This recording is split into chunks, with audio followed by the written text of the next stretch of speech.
Hey to the most amazing nurses. It is Dr. V here with Morning Infusion with Dr. V podcast, where we are intentional about teaching nurses how to work from anywhere around the world, making money and owning your own time, building profitable nurse coaching and consulting businesses. You will hear from amazing guests that have grown their companies and want to share insight into how you can do the same to change the face of healthcare as we know it.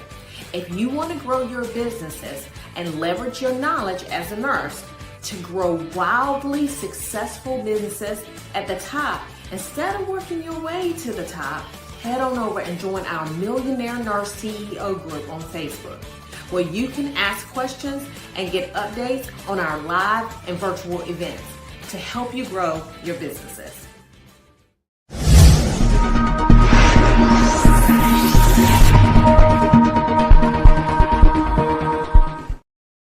Good morning, everyone. And so I wanted to come on this morning and kind of chat about the 5 most costly mistakes that nurses make whenever they're going into business.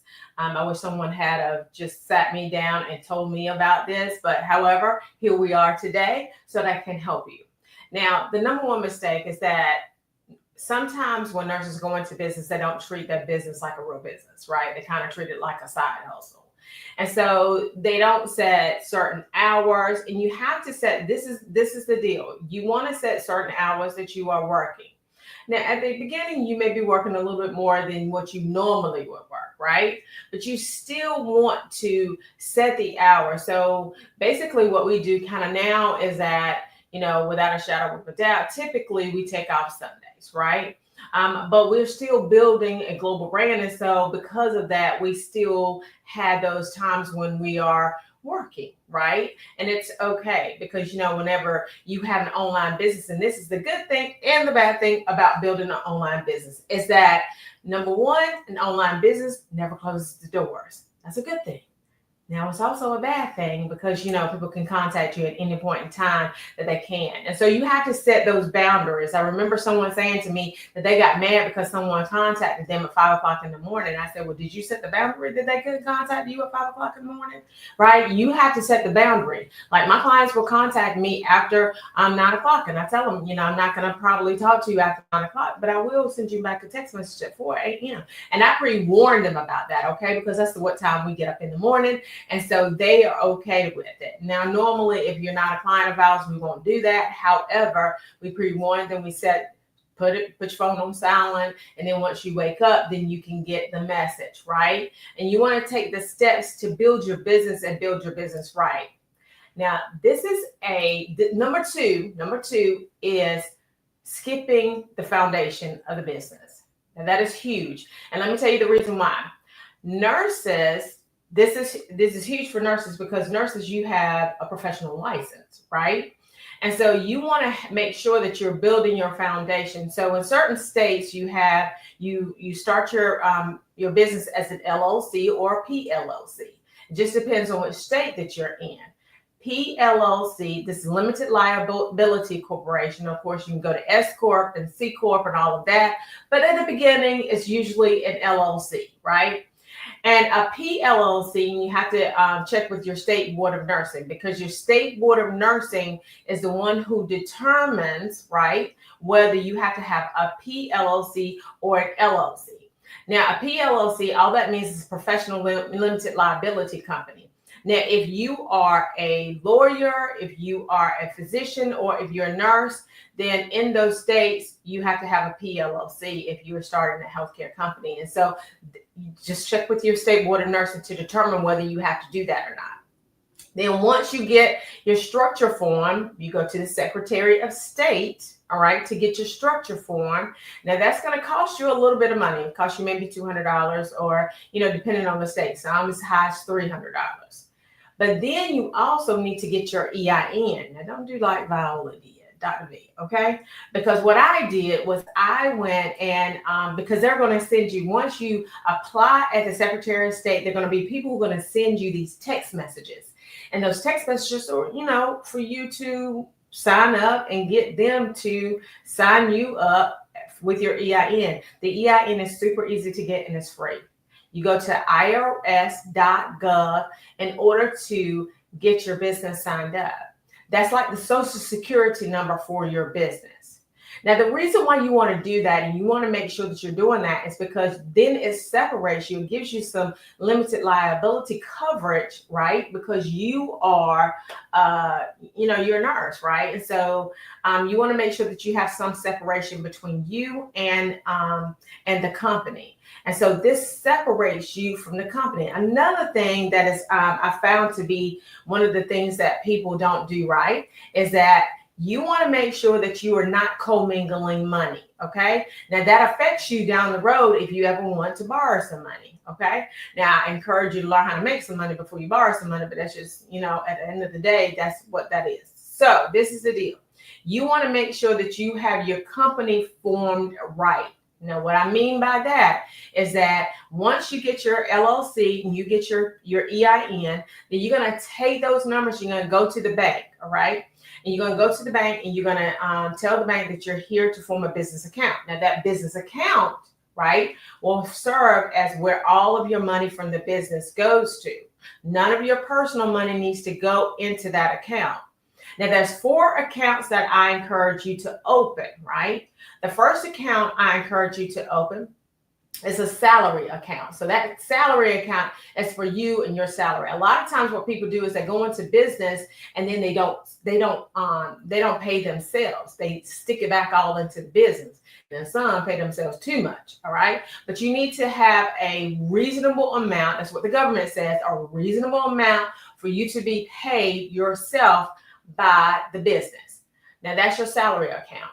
The second account is your growth account. Okay, you want to make sure that you have some money in your account for the growth of your business, right?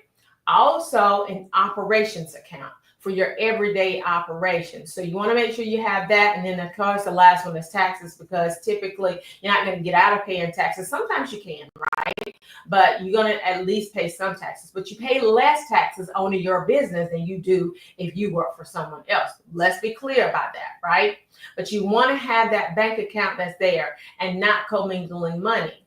And then you want to have a company that helps you, whether it be ADP, Gusto. There's several companies out there that you go in, you tell them how much you want to be paid every 2 weeks. That money gets automatically taken out. If you are like we are, they're automatically taken out of that account, and then it goes into your personal account so that you can pay your personal bills and things of that nature. Now, if you have an own, and this is another thing that you want to know too, if you have a home office, some of the things that you pay for at home, they can be paid for from your business account because they're used for your business. And of course, you have to talk to your CPA. I'm not here to tell you what to do on that end. However, that's one of the things that you can definitely do. But there's lots of tax benefits in mrbomb.com. Now, this is one that I find a lot of nurses have problems with, and this is fear of visibility. Let me tell you something about nursing. Nursing and traditionally is nurses kind of bully each other sometimes, right? And so what you want to ensure is that you don't have, it doesn't matter what people think about you. It doesn't matter. What people think about you is none of your business, right? You need to have a few people who are around you, and those few people who are around you, you want them to be telling you whether you're kind of ratchet or whether that didn't look right or things of that nature. You don't want to have somebody, Sally Joe, that don't even care anything about you, bullying you into decreasing your visibility. Visibility is the way in which if people don't see you, then they can't buy from you. There's people out here who have amazing, like they make the best cakes. There's people out here who make the best shirts. They make the best jewelry. They have they do amazing things. Like they're great at doing hair. But their visibility is not there, right? And when it comes to coaching and consulting, like whatever you do as far as coaching and consulting in the nursing arena, you want to make sure that you have that visibility. If you're the best renal consultant, you want them to know. If you're the best wound care consultant, you want people to know who you are, so that whenever they get ready to buy from you, then they're ready to buy from you and they know that you exist and that you're out there in the marketplace. Only 2 to 3% of the marketplace is ready to buy whenever you're ready to purchase. Whenever ready to buy, whenever you're ready for them to purchase. The thing about it is that you want to make sure that you are out there so that they see you, because eventually they'll be like, well, okay, I think I need this person. And then they'll go back to you because you stayed visible the entire time. I mean, when you look at Will Smith and Martin Lawrence, whenever they came out with that third film, now they are pretty famous, right? But whenever they came out with that third film, you saw them all over the place. And you see people all over the place whenever they're trying to promote their product, right? They'll do the morning lineup. They'll make sure that they're there. That's what you want to do. You want to be visible and do not care what other people say about you. And if they say anything bad, then block them. Okay? No problem. All right. Now, next. The next thing is not getting a coach. Now, this was two of my cheat codes was number one, getting a coach. Okay. Because I don't know, there are nuances in your business that you don't know what the nuances are, right? So you want to make sure that you are getting a coach that specifically understands your unique pain point whenever you're going through whatever you're going through, because there's several iterations of your business that you will go through, right? So like, for example, when I first started, now I'm huge when it comes to, and I'm a contract girl, right? Because I understand that you can't, like when people come and they volunteer at my business or at my conference, they get a contract. Everybody gets a contract, right? And the reason why is because I really, really want to, I don't want to set myself up for liability. And one of the things that happens is I wouldn't have known that had I not had a coach, right? I wouldn't have known to do all those safety parameters had I not had a coach. And I have seen people who did not have a coach who have gotten into legal trouble or even lost their businesses because of the fact that they did not have a coach. A coach is really the thing that transforms you. You're also typically in you're in a community of people that are helping to move you forward and helping to push you, right? And one of the things that I say about VP nursing, of course, this is a plug for VP nursing.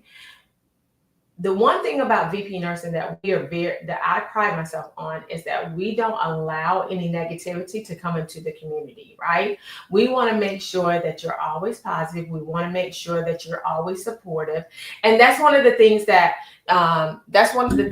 nurses absolutely need. I probably should have had this up here. You may not be able to hear me. I'm not used to talking with this mic.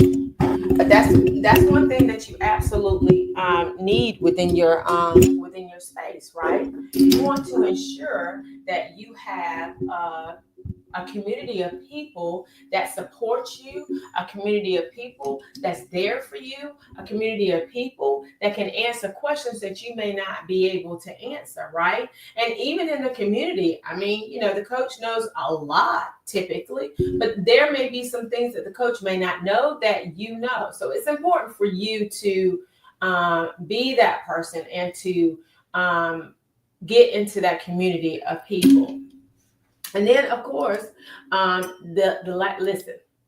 I want you to listen to me, and I want you to listen to me clearly. All right, I'm going to speak into the microphone. When you are in business, it is about sales. Sales are important. And one of the things I think that we avoid as nurses, because was my mindset when I first came into the business, is that I was like, well, I don't want to sell. I didn't have to sell. People came into the emergency department. I didn't have to sell them on coming to the emergency department. But the reality is that you want to ensure that you are selling to your clients. And we do sell all the time, right? So we sell for sure. Viola, okay? Used to sell taking medications to patients, or used to sell, having them when it came to having procedures, because I believe that the procedure was something that they needed, right? Or I believe that the medication was something that they needed. And, whenever you have children, you got to convince them all the time, right? Because at the end of the day, so you have to care about the people that you're serving, right? You have to care about them.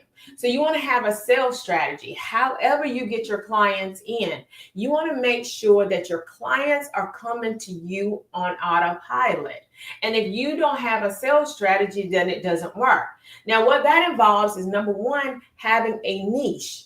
You want to have a niche of people that you're serving. People will be like, well, I'm serving everybody. No, you're not. If you're serving everybody, you're serving no one. You need to have one person that you're serving, one problem that you're solving until you get to $1 million. That's what you want to do, right? You want to make sure that you're doing that so that you can move the needle forward. Have the sales strategy. Also understand sales. Don't get and have a resilience to no, because people are going to tell you no sometimes, and it's okay. That means that they're not betting on themselves. It does not mean that your product is not good enough unless it's not good enough, okay? But however, what you want to make sure of is that you're developing a product that's really, really good so that they don't have a problem in saying yes to your product. But the reality is that when you are selling, okay, when you sell the first time, one of the things that you have to understand is the law of numbers, right? When you understand the law of numbers, so, 1 out of 10 sales is what you'll get. 1 out of 10. So you'll have 9 people will tell you no, and then you'll have 1 that will tell you yes. So that's how you have to understand it. That's how you have to move forward. And it's okay, because you'll get 3 no's and you'll be like, this ain't for me. Lord, this is not what you designed for me. No, it's just that you don't have enough reps.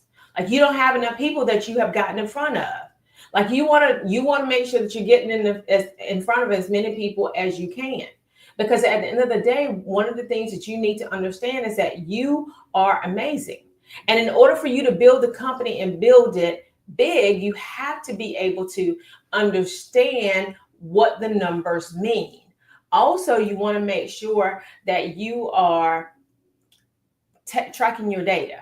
Tracking data is huge. We run ads. So we run cost per lead. We run how many applications that we're getting. We run we do all of that in order to ensure, understand where our numbers are coming from. Like, you want to track all that data. It's huge, because then when you look back over the data, then you can understand what went right, what went wrong, how you can move forward. But if you don't have any data, then you don't know how to move forward. It's just like whenever you're in the hospital. Now, those of you who are in management, then you understand it. And especially in the emergency department, I used to understand it all the time, because, we had all these times, like we had door to doc, door to triage, door to admission, right? All these times, those are measures. And we measure those measures because then that determines, like without being seen, that determines whether we are doing good or not. It also is subjective to whether our patients are taken care of right. So this correlates to what the things that you take care of, and the things that you do while you're in healthcare. Those are the things that you want to take from healthcare, and you want to do those same things in your business, because it works in healthcare with evidence-based practice, right? You want to make sure that you're understanding evidence-based practice, and it's evidence-based practice based off of your business. And it's important that you collect all those numbers, but you want to strategically collect the numbers and go back over them to see what went right, what went wrong, and how you can further advance your business. And think big. Because a lot of people are like, well, if I get $20,000 a month, I'm okay. No. You want $1 million to be the floor. And $1 million being the floor is $83,333 a month. Okay. And so you want that to be the floor of your business. You want to make sure that you're moving the needle forward each day. And that's just the beginning, right? Because you want to move move the needle forward in a way so that you can affect more people. And it essentially affects you. Building your team along with that. You can probably get to 6 figures, you yourself in AI, right? But you probably won't get to 7 figures with you yourself in AI. You want to build a team, and you want to build a culture within your team that's a great culture. Listen, you can't come over here and start acting foolish, right? There's no lack of integrity. You have to ensure that you are doing what's right. And so those are the 5 biggest mistakes. So I want you to drop in the chat, and I want you to tell me what mistake that you thought was one that you may have made, or what mistake that you think that you can definitely avoid in the future, or how valuable this was. Just drop in the chat and let me know. And you, ladies and gentlemen, have an amazing rest of your day. Bye-bye.